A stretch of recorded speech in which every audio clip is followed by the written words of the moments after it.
Hello guys, this is again Sir Mars and you are still watching Lectures ni Sir Mars.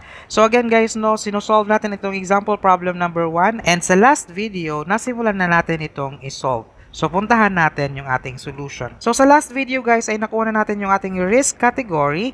Then, nakuha na din natin yung ating basic wind speed. So, yun na nga, kinonvert natin yung ating basic wind speed na naka-kilometers per hour to 80.56 meters per second. Okay, so ngayon, kukunin na natin ngayon yung ating mga wind load parameters. So, una natin kukunin is yung wind directionality factor or that is the K sub D. So, ang gagawin natin lamang guys is pupuntahan natin yung section 207A.6 or yung table 207A.6-1 para sa ating wind directionality factor. Okay, so nandito tayo guys sa table 207A.6-1. So itong table na to ay wind directionality factor or K sub D. So ang ating kukunin guys dito is yung ating K sub D para sa ating ina-analyze na building. So yung nasa problem natin guys ay building. So dito tayo sa building. And then take note that we are using the main wind force resisting system.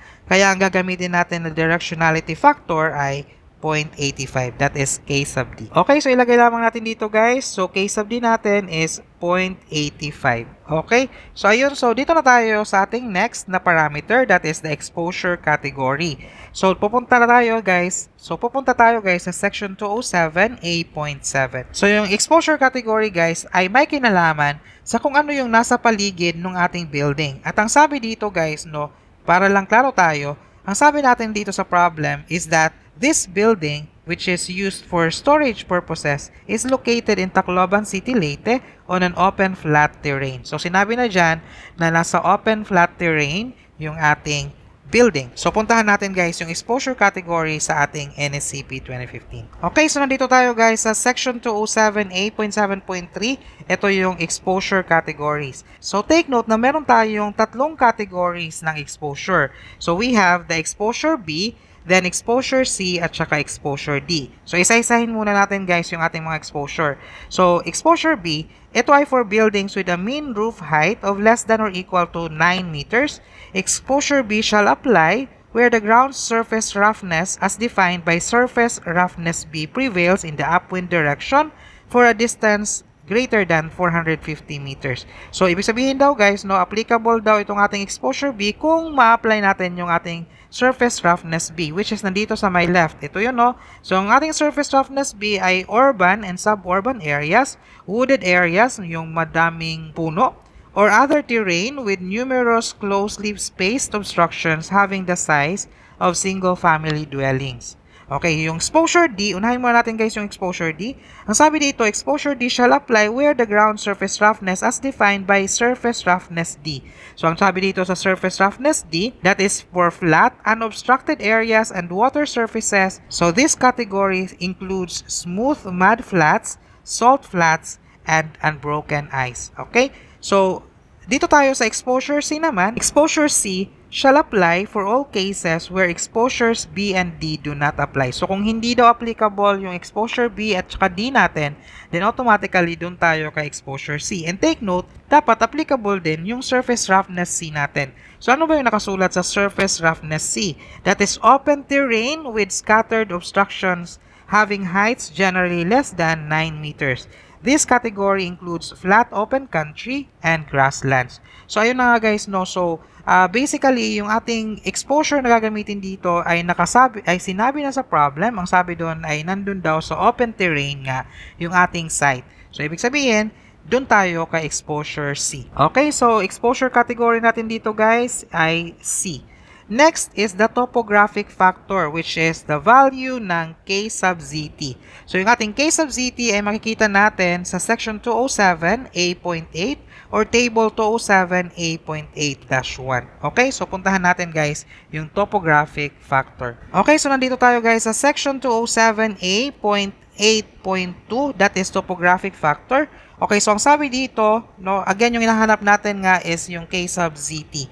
So, ang sabi dito guys, the wind speed up effect shall be included in the calculation of design wind loads by using the factor na K sub ZT. So, yung ating formula guys para sa K sub ZT is ito, that is 1 plus K1 plus K2 plus K3 squared.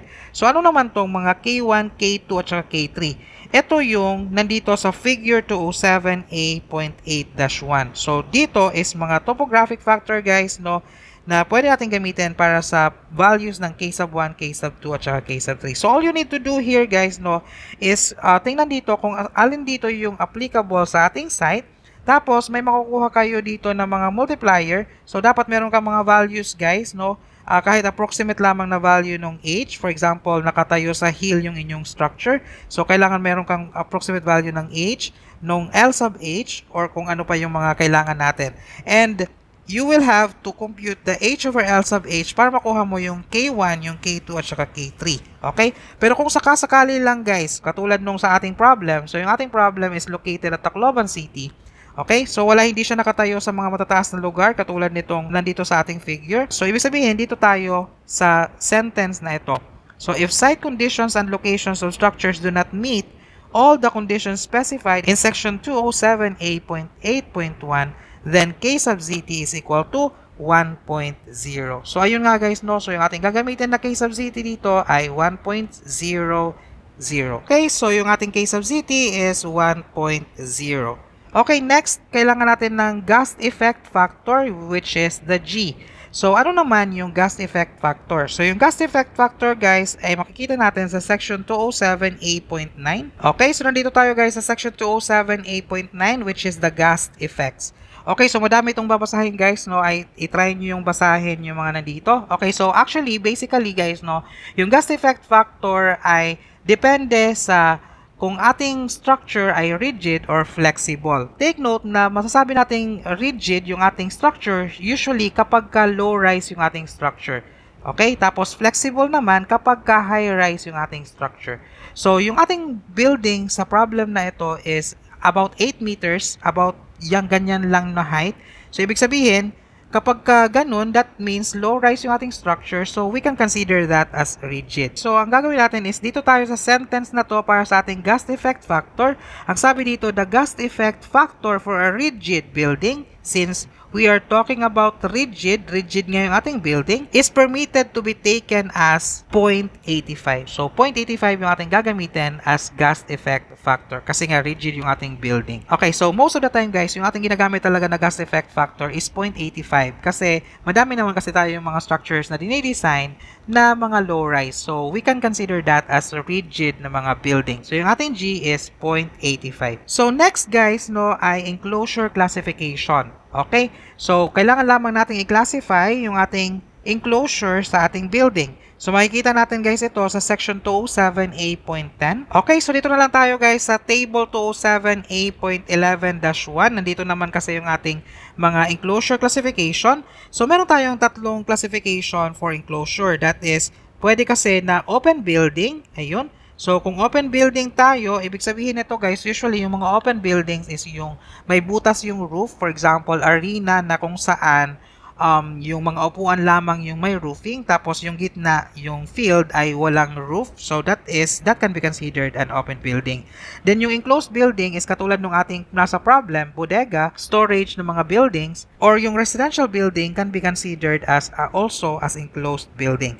So, ayun. So, kung take note na kapag hindi mo ma-identify, ma-classify yung inyong building, kung open ba siya or enclosed, most probably, nasa partially enclosed building siya. So, probably, kung meron tayong mga malalaking openings, ganon. So, again, no, yung ating magiging enclosure classification dito ay enclosed na building. Okay? So, again, enclosed yung ating classification. Ayun. So, last na, guys, para sa wind load parameter, ang kailangan natin kunin is the internal pressure coefficient or the GCPI. Okay, so nakadepende ito, guys, sa ating enclosure classification. So, puntahan natin, guys, yung same na section na pinuntahan natin kanina. So, nandito na, guys, yung ating GCPI na kailangan. So, kapag ka-enclose yung ating building, yung ating GCPI, take note, itong table na to is para to sa internal pressure coefficient. So, kapag ka-enclose yung ating building, yung ating GCPI is dalawa, that is positive 0.18 and negative 0.18. So, explain ko na lang sa inyo sa mga susunod natin na gagawin sa problem na to kung bakit dalawa yung ating internal pressure coefficient and ano yung ibig sabihin ng positive at saka negative sa internal pressure coefficient. Okay? So again, no, yung ating GCPI ay positive 0.18 at saka negative 0.18. So ilagay lamang natin dito guys yung ating GCPI, that is positive 0.18 at saka negative 0.18. Okay, so dito na tayo guys sa ating step 4, which is kailangan natin ng velocity pressure exposure coefficient, which is the values of K sub Z or K sub H. Okay, so dun tayo pupunta sa table 207B.3-1. So ilagay natin dito guys yung ating magiging solution para sa velocity pressure exposure coefficient. Ilalagay natin siya dito sa baba. Okay, so bago tayo magpatuloy guys sa ating pag-compute ng values ng K sub Z or K sub H, ito yung ating mga velocity pressure exposure coefficient. Kailangan ma-explain ko muna sa inyo ano ba yung ibig sabihin ng Z at ano ba yung ibig sabihin ng H. Tingnan natin guys yung ating structure. So yung ating structure ay ito. So, ang gawin natin guys, ang gagawin ko muna is i-drawing ko muna yung front view ng ating structure. So, yung ating front is nandito sa may harap. Ayun, ito na side. So, i-drawing ko muna guys, no, para ma-explain ko sa inyo yung ibig sabihin ng Z at saka ng H. Okay, so drawing ko lamang guys yung ating front view ng ating structure, no, para maintindihan natin, para ma-explain ko sa inyo yung ibig sabihin ng H at saka yung ibig sabihin ng Z. Okay, so unahin muna natin guys yung H. So, ano ba yung ibig sabihin ng H natin na subscript dito? So, pag sinabi natin H, guys, ang ibig sabihin nito is the mean roof height. Okay? So, again, yung ating H is the mean roof height. So, pag sinabi natin na mean roof height, ibig sabihin nito, guys, ito yung height ng ating gitna ng ating roof from the ground level. So, ibig sabihin, guys, no, mula dito, papunta sa gitna ng ating roof, yan na yung ating ika-consider na mean roof height. So, ito yung ating H. Ayun. So, ayun. So, para ma-compute natin guys si H, madali lang. So, ang gagawin natin is, i-add natin si 8 sa kalahati ni Y. So, take note na naglagay ako dito ng Y. That is the height ng ating roof from here, papunta dyan. So, bali guys, no, yung ating H dito will be equal to 8 plus Y over 2. Okay? So, kunin muna natin guys si Y. Madali lang naman makuha si Y kasi meron tayo ditong right triangle. Okay? So, i-isolate natin yung right triangle na yan. Okay? So, ito na yung right triangle guys. So, ito ay Y na side. Ito ay 10 degree na angle. Tapos, ito is 23 meters according to the problem. Ang ating tangent of 10 degrees is equal to Y divided by 23 meters. So, makukuha natin dito yung Y and Y will be equal to 4.056 meter. So, ngayon, pag sinubstitute natin yung Y na yan dito sa ating H and yung ating H will be equal to 10.028 meters. So, ayun guys, no? So, tandaan lamang natin yung ating value ng H kasi gagamitin natin siya madalas in the next na ating mga computations. Okay, so ngayon, na-define na natin yung ating H. So, ano naman yung ibig sabihin nung Z? Okay? So, pag sinabi nating Z, guys, itong subscript na ito, pag sinabi nating Z, take note that Z is variable. Ibig sabihin, ito ay paiba-iba ng value and that is the height ng ating wall from the ground level. So, mula dito papunta sa taas, yun yung ating value ng Z. And yung maximum natin na Z, guys, is dito, which is 8 meters. So, again, yung ating Z ay magva-vary from 0 hanggang 8 meters. This is variable, guys. Okay? So, kakailanganin natin kasi yung mga definition na yan para maintindihan natin yung ating pag-compute ng velocity, pressure, exposure coefficient. So, bakit kailangan maintindihan natin, guys, yung Z? Bakit siya variable? Kasi, take note na yung hangin, mahina yung tama ng ating wind load sa ibaba ng ating building. And habang papaakyat yung ating height, then lumalakas yung ating wind. Okay? So, syempre, di ba, sa may paanan ng building, ay mas maliit yung kanyang nararanasang hangin compared sa points na nasa taas ng building.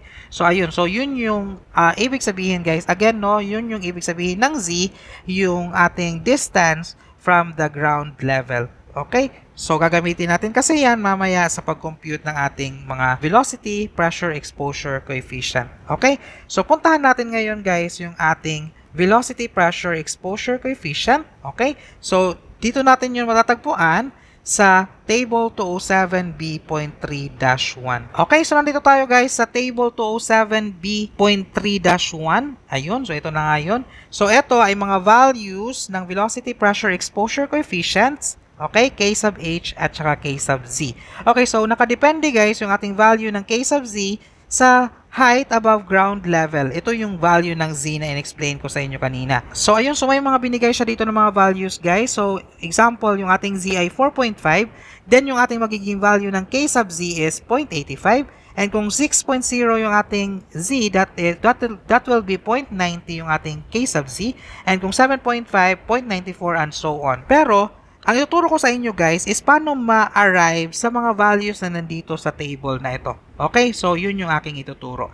Okay, so ang ating formula na gagamitin is itong nandito. So the velocity pressure exposure coefficient or K sub Z may be determined from the following formula. So dalawa yung ating formula. Yung una is that yung K sub Z is equal to 2.01 multiplied by Z divided by Z sub G then raised to 2 over alpha. Samantalang yung pangalawa is K sub Z equals to 2.01 multiplied by 4.5 divided by Z sub G raised to 2 over alpha. So ano yung pagkakaiba nito guys? Nakadepende yon sa ating value ng ating Z.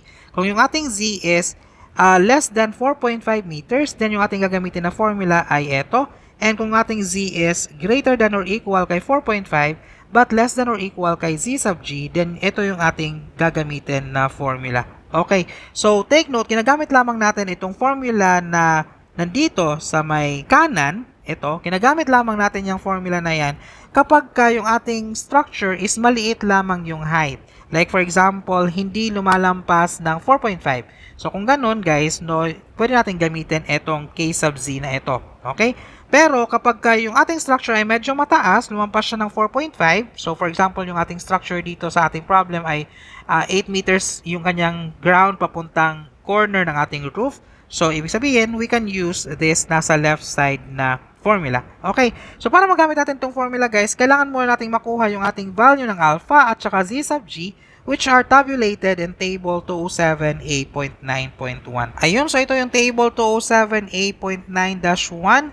So, ang kailangan lamang natin dito is yung value ng ating alpha at saka ng Z sub G. So, nakadepende yun guys sa ating exposure. And kanina, sabi natin yung ating exposure nga ay C. So, yung ating gagamitin na alpha is 9.5 at yung gagamitin na Z sub G ay 274.32.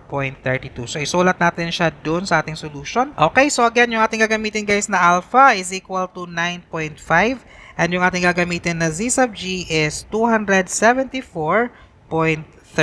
Okay, so ngayon guys, no, ang ating nang gagawin is mag-solve na tayo ng ating mga values ng K sub Z at saka ng H. Okay, so ngayon, ang gagawin muna natin is magsiset muna tayo ng mga values natin ng Z. Tayo yung magsiset nito guys, no? So, yung Z. Ang gagawin ko guys, no, isusundin natin yung table na nakita natin kanina. Okay, so ayun. So, ito nga yung table na yun guys. So, ang aking kukunin na Z dito is 4.5, yun yung una natin na value ng Z. Then, 6.0 para ma-check natin yung ating magiging values ng ating K sub Z. So, ayun. So, 4.5, 6.0. Tapos, instead na 7.5 yung ating gagamitin sa last, i-8 na lang natin. Kasi, di ba 8 naman yung ating maximum na value ng Z. And malapit na yun sa 7.5. Malapit na kasi yung 7.5 sa 8. So, kaya i-8 na lang natin yung ating pangatlo. Okay? So, ayun na nga guys, no? So, yun yung aking gagamitin na values ng Z. So, yung aking Z muna in meters are 4.5, tapos 6.0, and then 8.0. Then, sa last, ilalagay ko dito guys yung ating value ng H kasi gagamitin natin siya. Yung ating value ng H kanina ay 10.028. So, ngayon, ang gagawin natin guys, sa bawat value ng Z, kukompute natin yung ating value ng K sub Z. So, yung ating formula guys, madali lamang. Pupunta tayo doon sa ating section. Okay, so ito yung ating gagamitin guys sa formula, no? Kasi ngayon, ating Z dito is greater than or equal to 4.5 and less than or equal to Z sub G. So, yung ating Z sub G kanina, yun na nga ay 274.32. So, yung ating gagamitin guys sa formula ulit is K sub Z equals to 2.01 multiplied by Z over C sub G raised to 2 over alpha. So, ito yung ating formula guys. So, ikukunin natin lamang yung ating K sub Z. So, take note na yung ating value ng Z sub G dito is 274.32 and yung ating alpha is 9.5. So, kapag kasi na-substitute natin guys yung ating mga values, then makukuha natin yung ating values ng K sub Z. So, i-compute natin. So, kapag ka Z natin is equal to 4.5, then ang mangyayari yung ating K sub Z dito ay magiging 0.8461. Then, kapag ka 6.0 yung ating Z, ang ating magiging value ng K sub Z, paki-compute nyo na lang guys, no, kung may hawak kayong calculator, that is 0.8989. And kapag ka 8.0 naman yung ating Z, yung ating magiging value ng K sub Z is 0.9550. And ngayon last, okay, so take note na kapag ka yung H yung ating inilagay dito sa ating Z, so instead na Z yung ating lagay dyan is yung value ng ating H, ang ating magiging value will be K sub H. So ayun, so paki-substitute lamang guys yung ating H dyan sa Z, then makukuha natin is yung K sub H. At ang ating magiging result will be equal to 1.0015. So I hope naintindihan nyo guys yung pagkuha ng K sub Z and yung ating K sub H. So, ayun. So, again guys, no, para makuha si K sub H, papalitan nyo lamang yung Z natin dito sa ating formula ng value ng H. Okay? So, yun na nga, 1.0015 yung ating K sub H. Okay? So, nakuha na natin guys yung ating mga velocity, pressure, exposure coefficient. Okay na yan. So, dito na tayo next sa velocity pressure. That is yung pag-compute ng Q sub Z or Q sub H. At gagawin natin yan sa next na video. So, see you in the next video. Bye-bye!